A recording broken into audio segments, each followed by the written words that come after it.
when her album Back to Black was released. It won 5 Grammy Awards. As Amy became a star, she also became addicted to crack cocaine and heroin.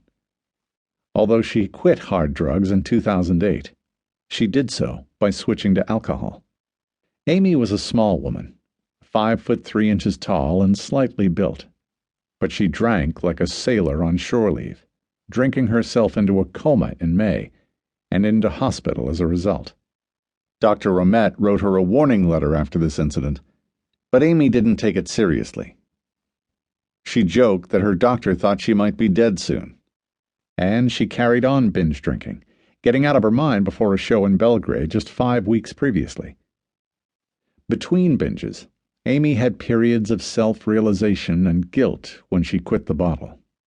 But when the thirst returned, she bought vodka at corner shops in Camden Town, stashing the booze in her room. Amy was a Londoner who had lived her whole life, all 27 years and 10 months, save vacations and tours, in North London. Her various homes from childhood until she died were within a few stops of each other on the London Underground. The Camden Square house was her grandest residence yet, a large Victorian property that had been gutted and refurbished to her taste. The decor was sparse and bright, with black floors and white walls, apart from the basement music room, which was red. The ground-floor kitchen was styled like an American diner. A vintage jukebox had pride of place in the lounge. A gift from Amy's ex-husband, Blake Fielder Civil, the jukebox, like the marriage, had never worked properly.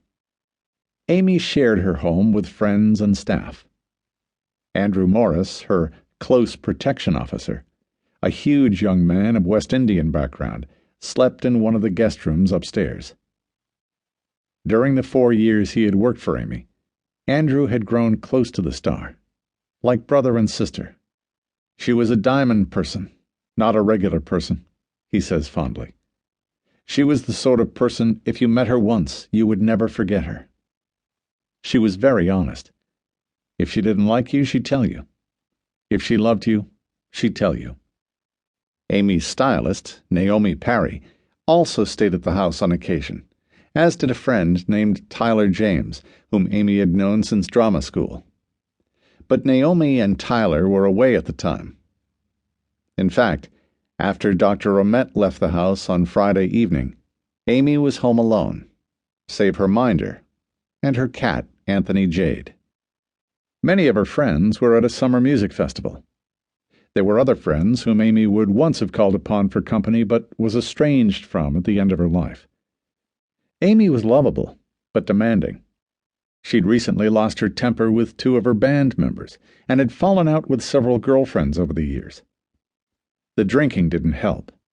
Lauren Franklin, who had known Amy at school and then drifted apart from her friend, had recently reconnected with her on Skype and was shocked by the state Amy was in.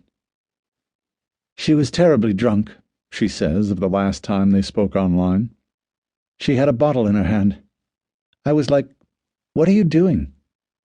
So, for one reason or another, Amy was on her own as the week came to an end.